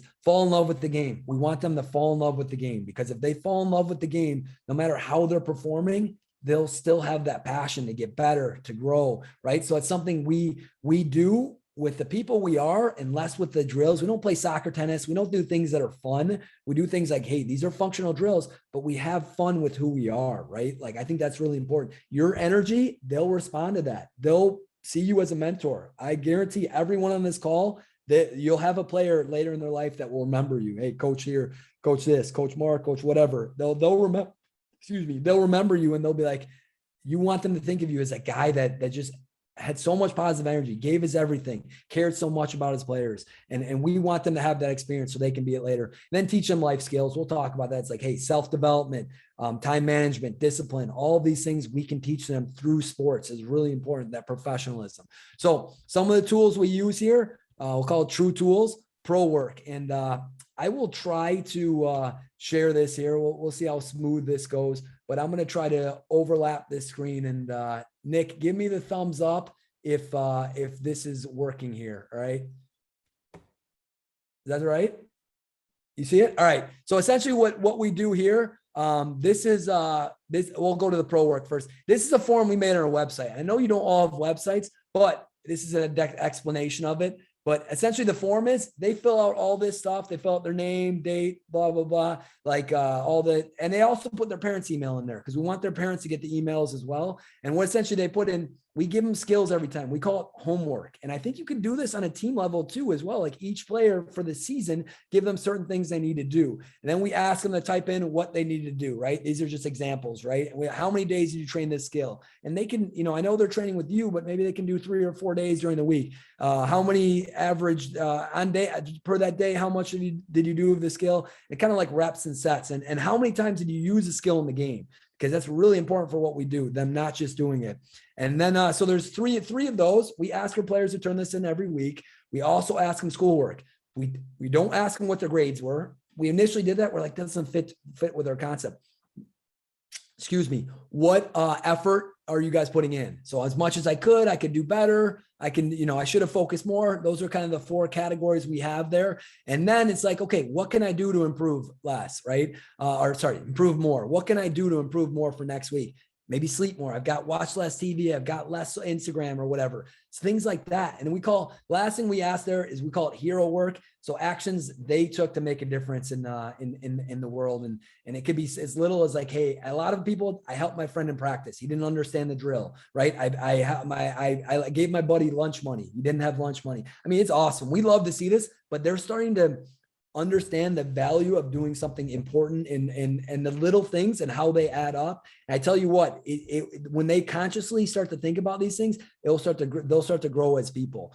That's for the young, that's for, probably the freshman, sophomore would do that of that group. Then with the older kids, it's a little bit harder to get them to buy into this, right? And they'll do it, but we ask them to help us guide them in their training. So it's like, hey, what do you need to work on? We ask them 3 pro skills. What do you need to work on? You tell us, because we want you to have it's like the fishing pole versus the fish, right? You give him the fishing pole, he can find food for the rest of his life. So we essentially want them to kind of figure that out. And that's why we tell them to submit this every time. And if they don't, they're older. I do some fun stuff with them, more fitness, whatever it is, right? Then we ask them a little bit different questions here. Self-development. What are you doing to get outside your comfort zone? Talking to a new girl, whatever, going to starting a new job, trying to, trying a new sport or trying a new activity, right? Self-development. How are they developing themselves? And then hero work, same thing. What have you done to make a difference in the world? And they have to submit this. And when they submit this, it comes to us and we get a database of this stuff. and we can see it. We also get an email. So we get an email, but we also get a database like this. These are some of the submissions we've had for a certain period of time for one of the categories, right? And it tells us exactly what they've done. And then we can track it later. We can be like, hey, Sang's done well because like this guy here, he's done well because I can search it and I can find, all right, he's turned it in for the last, most of the last, this is from the last 2 months, this category here, right? So that's the cool thing about that. And then I know you guys maybe don't all have websites, but I do think like, hey, look into Google Forms. I'll do this quick. Look into Google Forms. I don't know if you've used them, but they're fantastic. Anyone I almost used these before we started figuring out how to do it on a website. Anyone with a Gmail account can use them, right? It's simple. Like, all right, type in my question. Like, how are you feeling? Like, and they don't have to fill us that like right now, right? And like, if you're a player, you know our demographic, right? They're not as good at like maybe verbally speaking, especially because of COVID as we are, or they're not used to it. Sometimes they like to text, right? And they can't text you because of guidelines probably, but you can have a form and they can fill it out whenever they want, right? Like, how are you feeling? Like, and then you can, make the option, and I haven't used Google Forms as much, but like, and need to talk or something, right? Need to talk, right? Option 1, or like, I'm good, but they're probably going to need to talk, and you can just keep adding questions, right? And you can change up like I duplicated that, but you can add a new question on here. Like I said, I'm not amazing with the Google Forms, but add new question. And it could be like, check boxes and different things. So think about that. Cause then you could just send the form. At the end of the day, I think you just get like, hey, I want to send this. I just like you'll get the link and you guys can, I'm sure you guys are smart. Yeah, you send it right here. You can email it to them, or you can potentially, I think you can get a link here. You can get a link. So it's something I think can be a very valuable tool, and it'll kind of help with the questions later. But sorry, I kind of talk a little fast here. But like I said, when I get going, I get going. So I'm going to let Nick, so that's the pro work. Sorry, that's the pro prep.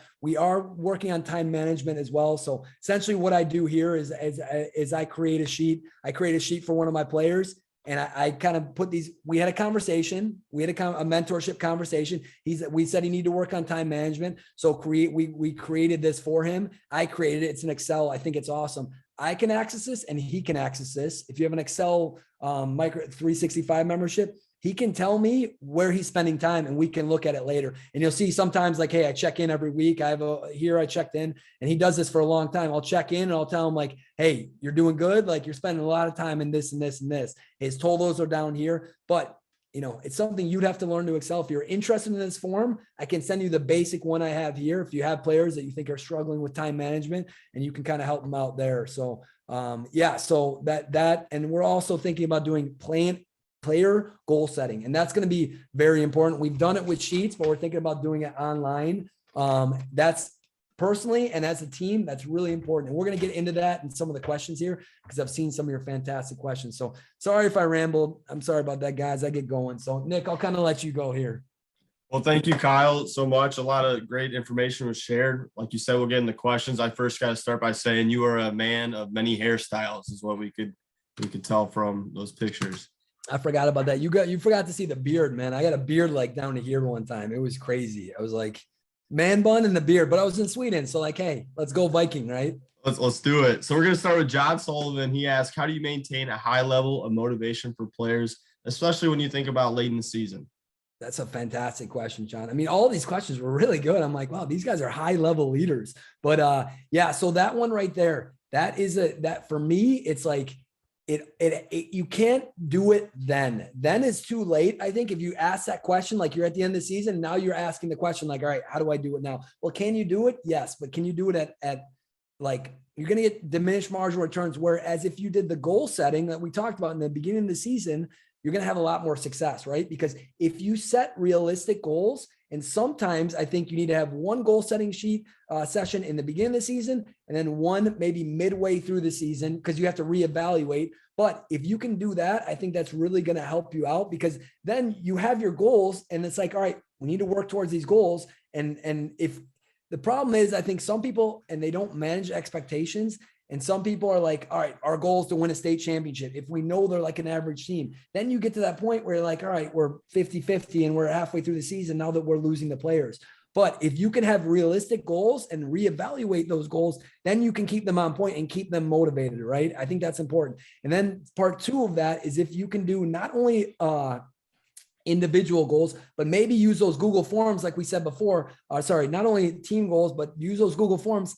If you don't have the time to talk to everyone individually, use something like that and ask them like, hey, what are your personal goals? Like, what are your goals? Do you want to be a college player? Do you want to be a starter by the end of the year? And then if you do feel like you're losing players individually, you can tailor it to each certain player, right? You don't have to do it with everyone, but you feel like you're losing motivation from certain players. Well, now it's like, hey, can I go and can I find out what his goals were? I go back in my Google Forms, because you'll get all of those in emails and you can make databases out of them. Google Forms is awesome. I think it's a highly underrated tool. But then you can go back and be like, hey, all right, Johnny's struggling with motivation. What was his goal? Okay, he wants to play Division II. And if he's not representing, well, the coach and I have to have a conversation with him. And I think what you'll see is like, hey, the team mood is determined by certain players in the team, and certain guys can drag down the whole team. So if you can get them on an individual level and not just try to motivate that whole team, sometimes you can address that. But I do think goal setting, if you do it in the beginning, and I did it with a lot of my professional teams and the best coaches I had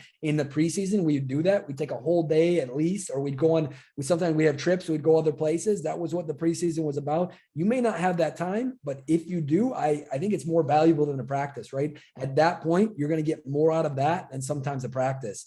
Just say, hey, we're going to take a practice off every once in a while, and it can help the players as well. So that's a great question, John. And that's I hope that answers it. We have another question from another John. This is John Woods. He asked, what do you know now that you wish you knew in high school?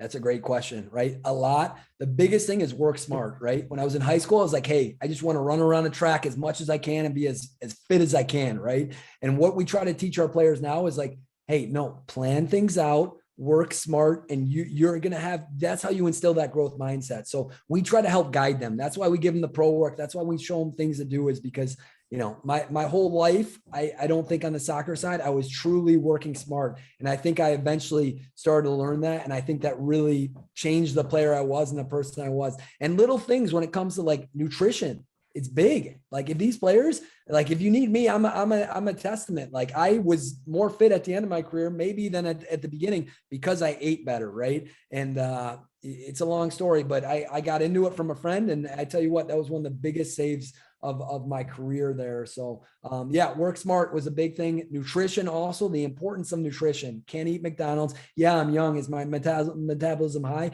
Yes, but mentally you're going to lose a little bit, your capacity mentally, because you're not going to be functioning right. Your brain functions better on better food. And obviously physically you're going to lose stuff, right? All these players, I train some players that are, you know, trying to just be on their high school team. And I train other players that are trying to, you know, play professionally in Europe. And it's the same thing. I tell them all the same thing. Dial in your nutrition. You'll heal better too. If anyone has an injury, eat better and you'll heal better. Right. So, and then pick everything you can off the coaches and mentors you have. I did it later in my career a little bit, and I'm doing it now, all the mentors I have, but I wish I did that. And you can tell them that's good. This is coming from a guy that played overseas and played here. It's like, take as much as you can from you guys, right? And like it's hard for you to say that, but tell them it's coming from me, a guy that played, you know, signed professional contracts here and over there, and I was like, you guys are a wealth of knowledge, right? And I unfortunately I monopolize this whole thing, but I would love to hear from you guys and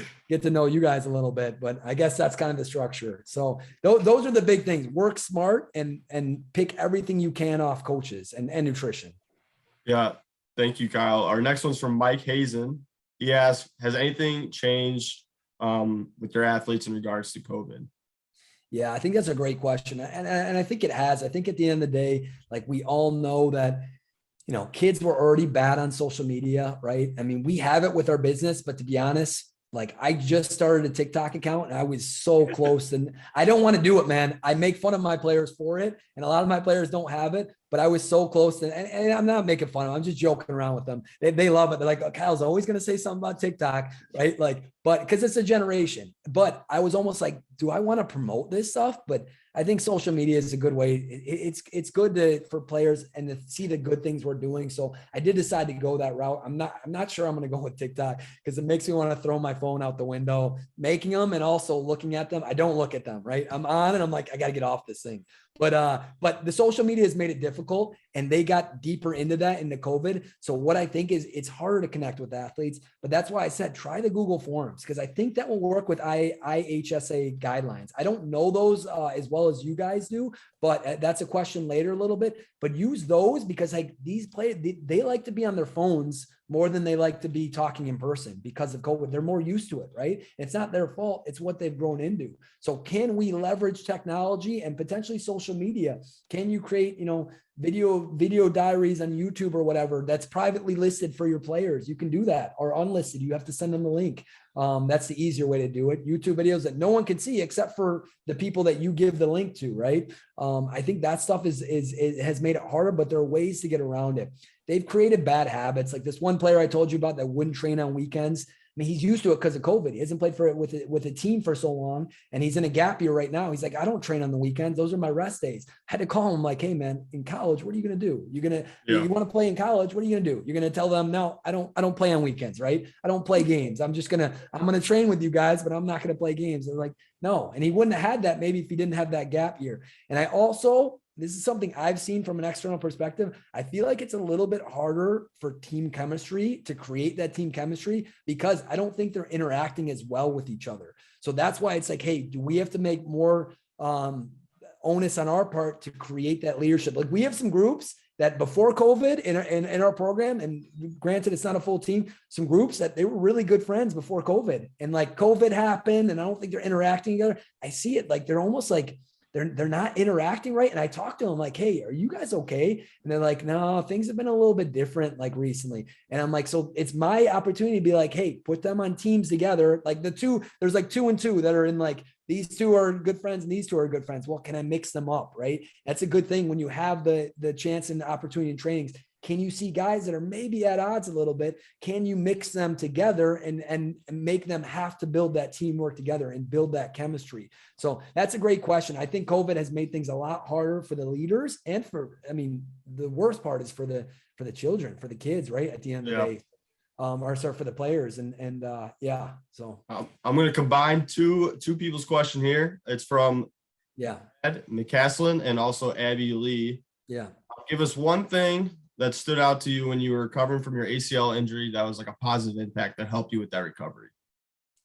So one of the coaches made me feel like I was still part of the team, right? Like, and I was still important. I believe we went to UNC and they took me to UNC, right? Like I was injured and they may not have known my ACL was torn, but they're like, hey, he's a leader of the team. And like, they could have brought a healthy guy, right? But they knew their roster. They took me to North Carolina and they took me on the trip and it was cool to be there. And I'm like, you know what? I'm still valued on this team, right? And it was a big thing. So I think that's the thing. When someone gets injured, be like, hey, like come here and he's going to be out for 2 months. Hey, come over here. Help me coach this, right? Like, what do you see here? What are you seeing here? Like, just make them feel valued because I think that's the biggest thing that players struggle with is like, especially I've had to both ACLs and plenty of injuries, like, and some professional teams, they'll treat you like a piece of meat. Like, you're not any value to us. Like, what are you doing here? Right? Like, they almost want to cut your contract. I tell you, it's a cutthroat business. But if you can make a player feel valued, so yeah. We got one from Ryan Johnstone.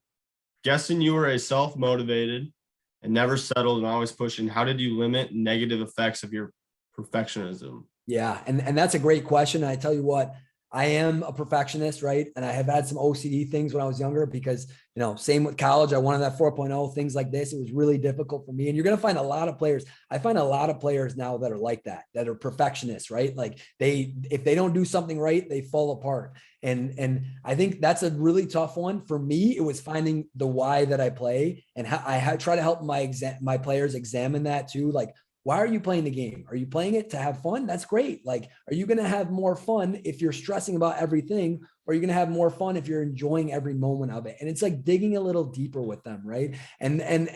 Or maybe their why is like, hey, I want to be a coach later. Well, as a coach, right, what's the most important thing? We focus on the details, or we focus on every little mistake, or we focus on the bigger picture. We focus on how to recover. You get them trying to think like a coach at a younger age. So that was it for me, was when I found my why. My why was to develop as a player so I can coach and lead younger generation as I got older. I found it pretty late in my career. When I found that, I was pretty unstoppable. And that perfectionism that killed me my whole life, it dissipated, right? It went away. It's still there a little bit. It's part of who you are, right? Like, but it went away a little bit. So I think that was big. And I had one person, it was actually a boss in one offseason. I had a job that said, be the best version of yourself, right? Like, you know, I don't have to be Messi, right? I can be the best version of myself, right? I don't have to be the best player ever. Be the best version of Kyle Knotek, right? You know, at the end of the day, be the best version of Nick Taylor, whatever it is, like just be the best you can be. And then if you make a mistake, it's not the end of the world. The last thing I would say is you can help them do personally, give them more tell them to keep widening their tool belt, right? Because if they have if they're good at a certain couple things, well, if they struggle with those things, then they're going to start getting on themselves. Like, I can do that right every time, because that's the only thing I've been proficient in. But if you give them more tools, be like, hey, let's work with it. Try to get a couple more tools, because then if that's not working on this day, well, then you can still use this, right? If maybe you have a really good long pass for soccer, but it's not working, well, then you can, you know, you can make sure you're a good short passer. Well, now just do more short passing, right, on the day. And then you don't have to focus on that as much. Or in basketball, if you're a really good 3-point shooter, but it's not on the day, we'll do a couple more, you know, get a couple more assists, right? Get a couple more, you know, drive in the hole. You know what I'm saying? So this is going to be our last question. If I did not ask your question, don't worry. We'll be sending out a form at the end of this. That's my fault. We'll be sending out a form at the end of this meeting, and you're able to ask it there. And I'll share it with Kyle after, and we'll get you to connect. John Woods messaged me, so I'm going to let you, John, speak up here. Yeah. Kyle, it was too much to type. I apologize. No problem. And I was late to the party. So if I was late to the party and you already covered it, then just say, John, you were late to the party. I already covered it. Okay. My question is this. You've been an athlete. You've been a coach, our coach. You've heard coaches say, probably as an athlete, as a coach, you need to be more mentally tough. You need to be a leader. However, those statements rarely are followed with instructions on how to, or strategies, as you mentioned earlier, strategies on how to be a leader and strategies on how to become more mentally tough. What do you suggest for those coaches in addition to the kids and developing those strategies? Yeah, John, thank you for that question. That's awesome. And I think that is something that's so under scrutinized in at least the leadership roles these days, is like the ability to give these players the tools, right? Not just say, hey, you need this, but actually help them with that, help them with those components. And I think if I'm understanding you correctly, we're talking about how we can help the players be as a leader and as a player as well. How we can help them become better leaders and be more mentally tough, right? Is that right, John? Yep.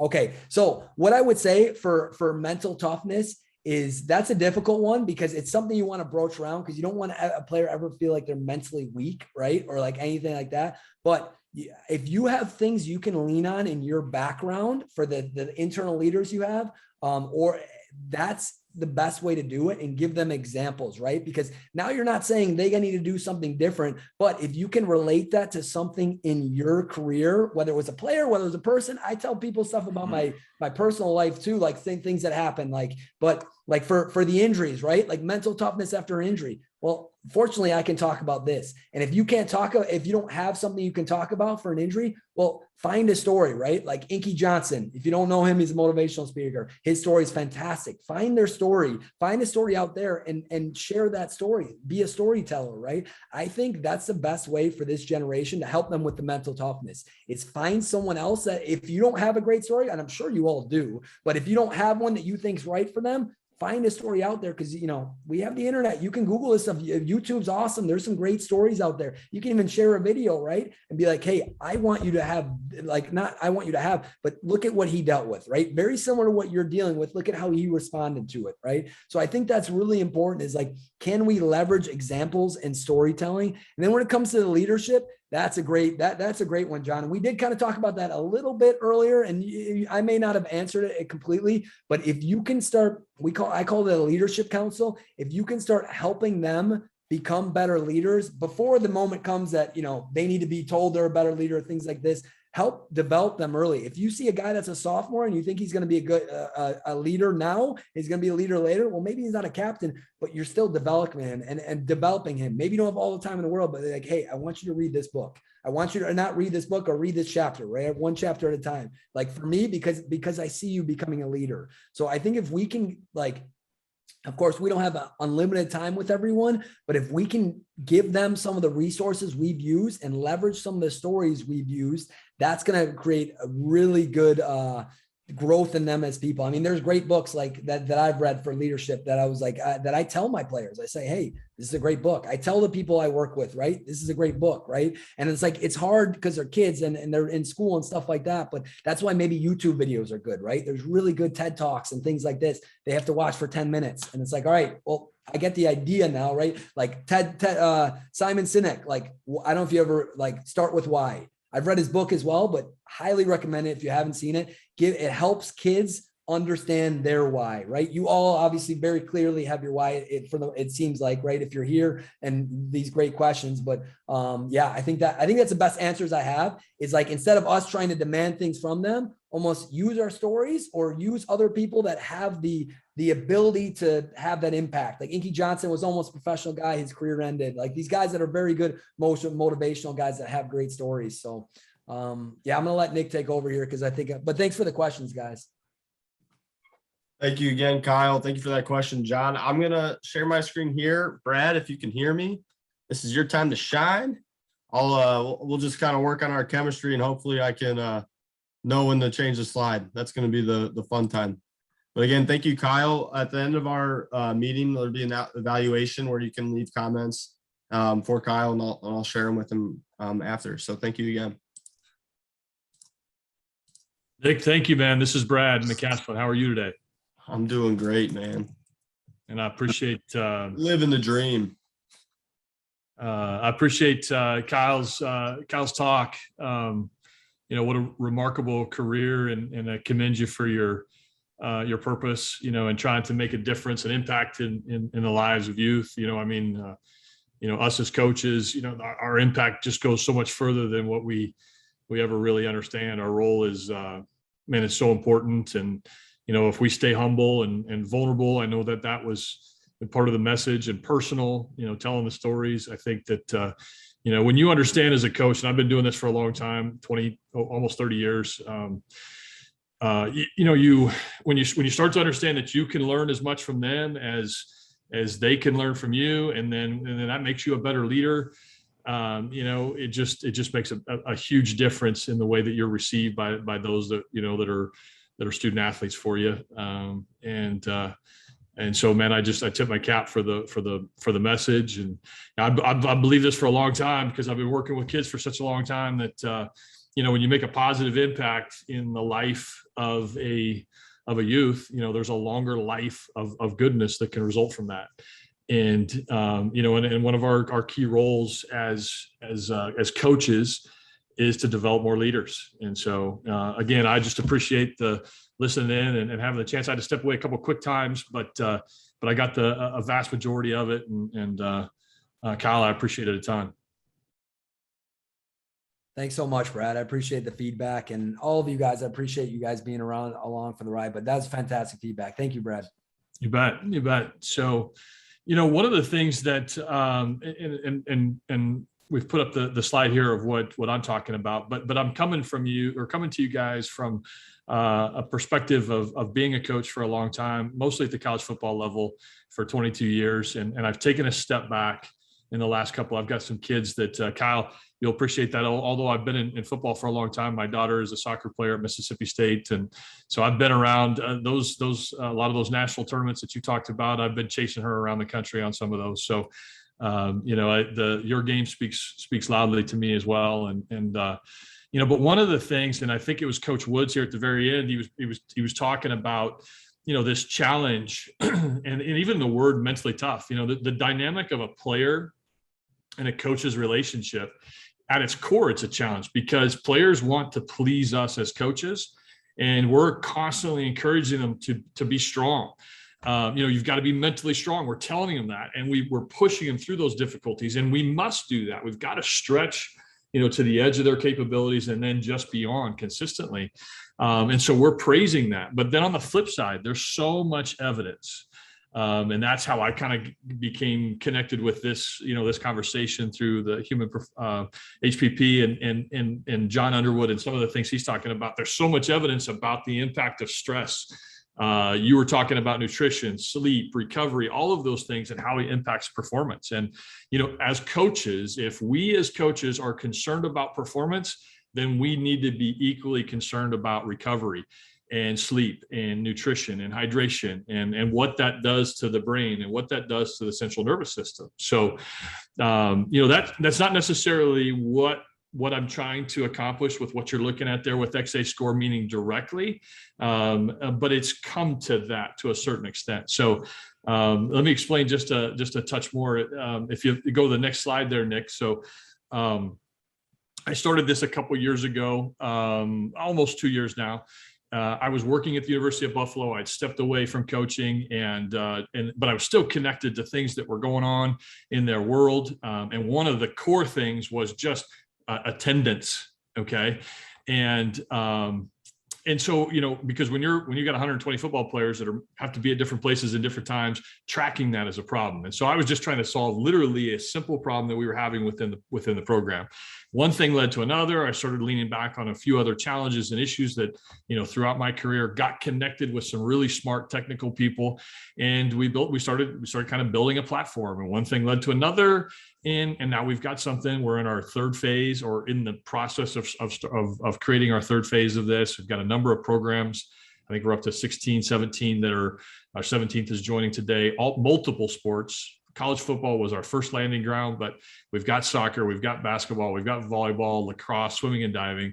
What we're doing speaks quickly to some of the things that you were talking about, Kyle, some of the questions that came in about how players can connect with their coaches and how coaches connect with their players. It's a really challenging thing. And so, we started with tracking attendance, but then we kind of uncovered a few things along the way that really started driving connection within our programs. And, if you'll head to that next slide, I'll explain just a touch further.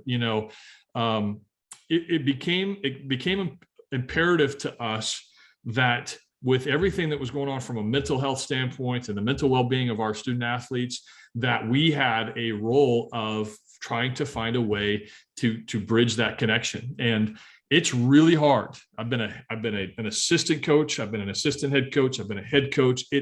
I've been a position coach. I've recruited. I've had almost every role you can have within a football program. And I will tell you, at every one of those stops, it's hard for a student athlete to walk in your door and come ask you for help. It's hard because of the dynamic that I mentioned before. And so what we did by going from tracking attendance to tracking body weight, which I'll just mention to you that speaks in so many ways to a lot of the things that we talked about here in terms of just keeping nutrition top of mind and how am I able to better perform when you're tracking weight on a daily basis as a competitive student athlete. There's a lot of benefits to that. But then we tagged on in our second phase, we tagged on some readiness questions. And so in less than 10 seconds, we're getting, you talked about the Google Forms. We're getting that information. Players are in and out in 10 seconds on an app. We get the aggregate of that information. We know how our entire team feels in real time right now, this morning. How are they doing from yesterday? What's their soreness like? What time did they go to bed? What time did they get up? What was their sleep rating? These are the things that we're asking that they can go in very, very quickly. I can see individuals who might be struggling in any one of those areas, and I can pull them aside. They don't have to come to me. They push a button almost kind of quietly, themselves in the morning or when they're reporting to practice or whatever the mechanism you've got in place for them to check in. And now I'm getting that information quickly, and I can grab them before we've ever started and have a one-on-one conversation. Okay. And, you know, and there's multiple ways in which I can get to the bottom of the line or the bottom of the story with an individual, because maybe they're still not confident to put, I'm struggling with my feeling. Go ahead and skip to that next slide there, Nick. I appreciate that. You know, we'll go one more. That's the 10-second process. I probably should have taken that one out, but this is the check-in slide. And this is why this is working. And this is what we accidentally uncovered, was the ability for kids to quickly tell us how they're doing. And, you know, if a kid's not ready to tell us how he's feeling, he may put a 5 3 days in a row, which is the best you could possibly feel. But it's odd. He's putting a 2 or a 3 for sleep quality.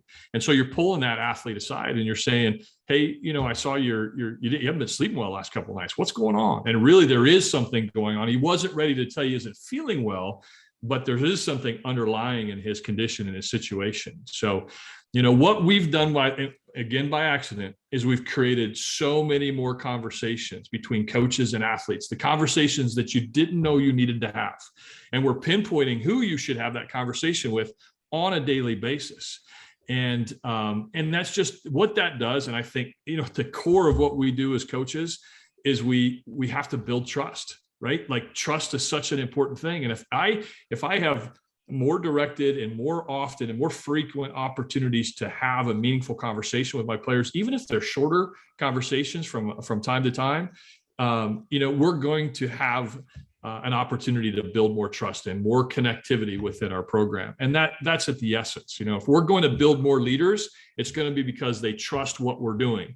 We've proven that we care about the student athlete. So that's what we're doing here with XA Score. I appreciate the last few minutes here, getting a chance to, you know, show you a little bit about it. We're just starting to work here more aggressively with getting it out into different programs and different levels. We've got a couple high school programs that are just starting to go on board with us. And so if you go to the last slide, you've got my contact information on there. Nick, you know, anyone can reach out and have a conversation with us. Our website's on there as well.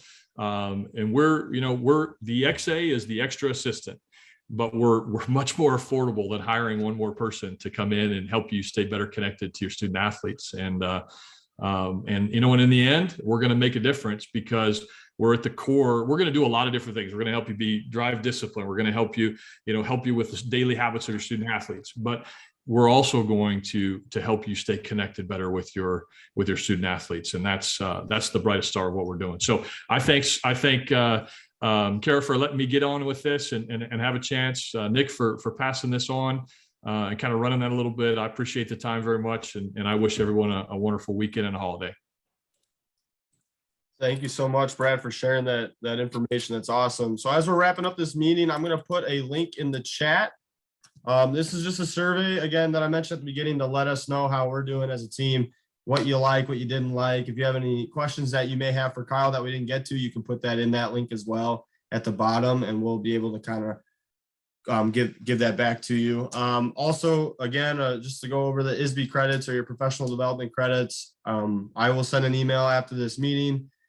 I will give you another form to fill out and then an email that you will need to send that form to. And then that's how that will be taken care of. So as you're filling that out, once you're done, thanks for your time. But this is all presented by the Illinois Human Performance Project. Me and my teammates, we spent time, trying to get this going. We have 4 modules that we really hone in on, and that's nutrition, mood and mindset, chemical health, and sleep.